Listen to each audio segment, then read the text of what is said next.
अस्सलाम वालेकुम दोस्तों, आज मैं इस लेक्चर में आप सबको डाटा टाइप्स के बारे में बताऊंगा। तो डाटा टाइप्स जो हैं ये हम क्यों यूज़ करते हैं, इसकी वजह ये है कि हम हर दफ़ा स्क्रीन पर सिर्फ टेक्स्ट ही प्रिंट नहीं करवाना चाहते।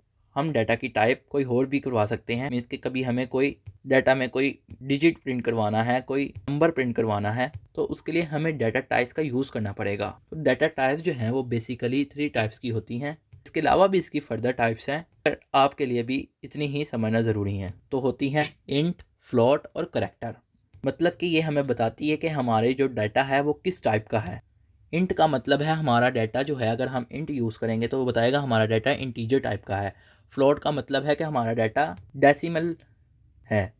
मीन्स कि अगर हम कोई पॉइंट वाले नंबर स्टोर करवाना चाहते हैं तो हम फ्लोट का यूज़ करेंगे, फ्लोट डाटा टाइप का। इसी तरह CHAR ये करेक्टर की शॉर्ट फॉर्म है। इस तरह इंटीजर की शॉर्ट फॉर्म इंट है, इसी तरह करेक्टर की CHAR। इसे लेकिन इसे करेक्टर ही पढ़ते हैं शॉर्ट फॉर्म में भी। तो इसको हम इसलिए यूज़ करते हैं अगर हमने कोई अल्फ़ाबेट प्रिंट करवाना है या कोई नेम वगैरह जो अल्फ़ाबेट टाइप का है, तो उसके लिए हम ये यूज़ करते हैं। अब समझते हैं कि इनको यूज़ कैसे करना है, मीन्स के प्रोग्राम में किस तरह लिखना है।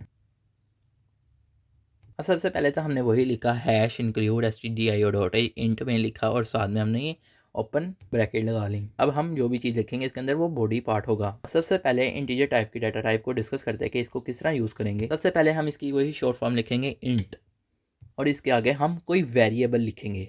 और याद रहे कि वेरिएबल को हम ज़्यादातर शॉर्ट यानी स्मॉल लेटर्स में लिखते हैं। जैसा कि मैंने यहाँ पे लिख दिया इंट ए, और उसके बाद मैंने इसके आगे स्टेटमेंट टर्मिनेटर लगा दिया। अब इसका मतलब ये है कि यहाँ पर ये इंट डाटा टाइप है और ए जो है हमारा कोई वेरिएबल, मतलब कि हमारा जो ए वेरिएबल है वो इंटीजर टाइप का है।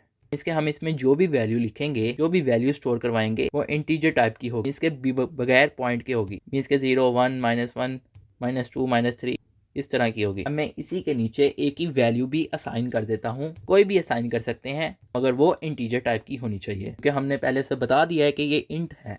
तो मैंने यहाँ पर a = 20 लिख दिया, और याद रहे कि इसके आगे सेमीकोलन मीन्स के स्टेटमेंट टर्मिनेटर भी लगाना है। अब इन दोनों को लिखने का अलग अलग मेरा आपको एक चीज़ बतानी है, इसलिए इन दोनों को अलग अलग लिखा है। अदरवाइज हम इसको दूसरे तरीके से भी लिख सकते हैं, वो भी आपको मैं बता दूंगा। अब अगर मैंने जैसा कि पहले लिखा इंट ए, मैंने ये वेरिएबल लिखा, मैंने इस वेरिएबल को डिक्लेयर करवाया, मीन्स के बताया कि ये इस तरह की डाटा टाइप का है, मीन्स के ये इस टाइप का डाटा होगा। मैंने इसे कोई वैल्यू असाइन नहीं की, मीन्स के इस जगह पर।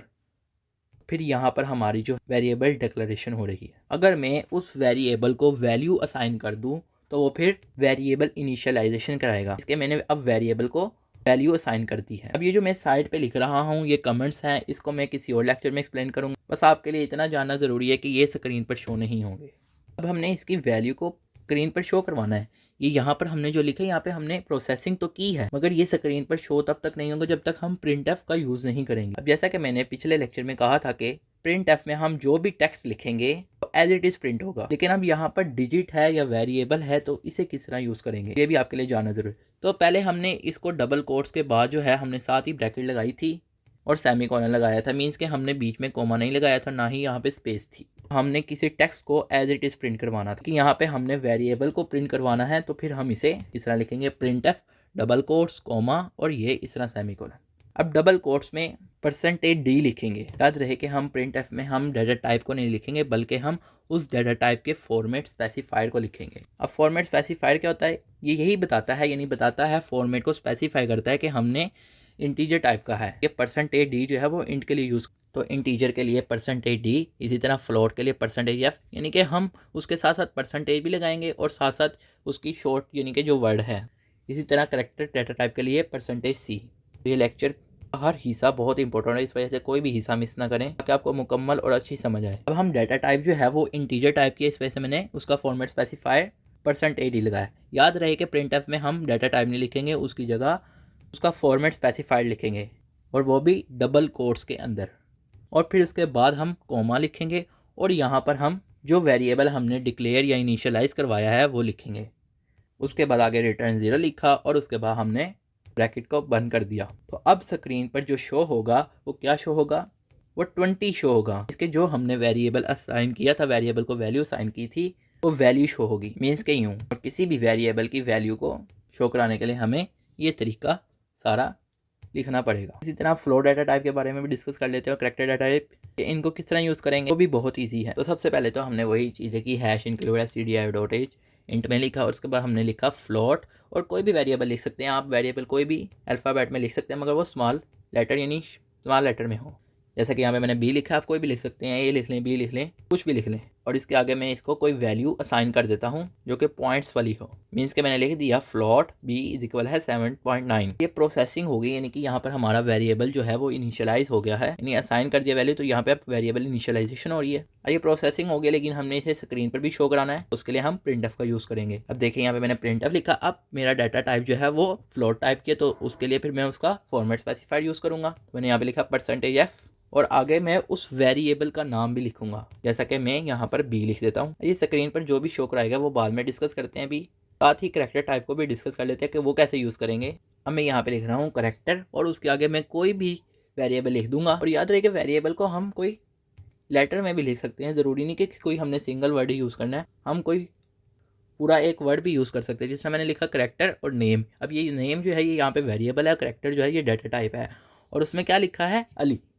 और याद रहे कि जब हम फ्लोट या इंटीजर टाइप यूज़ करते हैं तो हम इधर जो है हम कुछ भी नहीं लगाते, लेकिन जब हम करेक्टर डाटा टाइप यूज़ करते हैं तो हमने जो असाइन किया है उसके यानी कि उसको हम सिंगल कोट्स के अंदर लिखते हैं, और उन सिंगल कोट्स के बाद हम सेमीकोलन लगाते हैं। मैंने सबसे पहले क्या लिखा, प्रिंटफ लिखा। अब किस तरह की डाटा टाइप है, करेक्टर डाटा टाइप, तो उसके लिए फॉर्मेट स्पेसिफाइड क्या है, %c, और उसके आगे फिर कॉमा, और फिर कॉमे के आगे हम वेरिएबल लिखते हैं, यानी वेरिएबल जो यूज़ करें। तो क्या वेरिएबल यूज़ करें, नेम, तो यहाँ पे नेम लिखेंगे। अब हमारी आउटपुट पर क्या शो होगा, देखिए सबसे पहले क्या है, फ्लोट है, डाटा टाइप यूज़ हो रही है, और उसके बाद प्रिंटफ लिखा हुआ है। तो प्रिंटफ में क्या लिखा हुआ है, %f और b, तो यहाँ पर फिर ये b में जो हमने वैल्यू असाइन की है ये वो प्रिंट करेगा नीचे, और ये ऐसे वैल्यू शो करेगा 7.9, और उसके आगे मजीद 5 जीरो क्यों आए हैं, आप देखें यहाँ पर, तो पॉइंट के बाद टोटल 6 डेसिमल डिजिट है। तो जब हम फ्लोट डाटा टाइप यूज़ करते हैं तो उसमें बाय डिफ़ॉल्ट पॉइंट के बाद 6 डेसिमल डिजिट शो होते हैं। अगर पॉइंट के बाद जितने डिजिट हमने लिखे हुए हैं उतने शो कराएगा, और बाकी डिजिट को जगह 0 शो कराएगा। अगर मैं 7.96 लिख देता मिसाल के तौर पे, लेट्स सपोज, तो फिर ये क्या शो कराता, तो अभी इसने पॉइंट के बाद 6 डेसिमल डिजिट शो कराने थे, लेकिन अब यहाँ पे देखिए 0 जो है वो रिड्यूस हो गए। यहाँ पे 5 0 थे, यहाँ पे 4, क्योंकि इसने बस पॉइंट के बाद 6 डिजिट जो है वो शो कराने हैं, 6 से ज़्यादा शो नहीं कराएगा। मीन्स के फ्लोट डाटा टाइप जब हम यूज़ करेंगे तो जितने हमने डिजिट लिखे होंगे पॉइंट के बाद उनको तो उसी तरह करा देगा, उसके अलावा जितने रह जाएंगे उनकी जगह ये 0 लिख देगा। उसके बाद हमने लिखा था करेक्टर नेम इज इक्वल है अली, तो यहाँ पे अब क्या करेगा, ये नीचे अली नाम शो कराएगा। वैसे तो ये बिल्कुल इसी के आगे शो कराएगा जिस तरह हमने कोड लिखा है, लेकिन अभी हम यहाँ पे नीचे ही लिख रहे हैं, तो ये बाद में समझाएंगे कि ये ऊपर कैसे शो कराएगा और नीचे कैसे कराएगा इंशाल्लाह नेक्स्ट लेक्चर में। और अगर हम 0 को रिड्यूस करना चाहते हैं, मीन्स के हम चाहते हैं पॉइंट के बाद 2 या 3 हम स्पेसिफाई करना चाहते हैं, पॉइंट के बाद बस इतने ही डिजिट शो हों, तो वो नेक्स्ट लेक्चर में आपको समझाऊंगा कि कैसे करेंगे। आई होप कि आपको ये लेक्चर समझ आया होगा। आप सब दोस्तों का लेक्चर सुनने का शुक्रिया, और आप सब भी अपने आगे मज़ीद दोस्तों के साथ शेयर किया करें जो ये लैंग्वेज सीख रहे हैं, ताकि ज़्यादा से ज़्यादा दोस्तों को ये सब्जेक्ट आसानी से ये समझ आ सके, इसके ये लैंग्वेज समझ आ सके।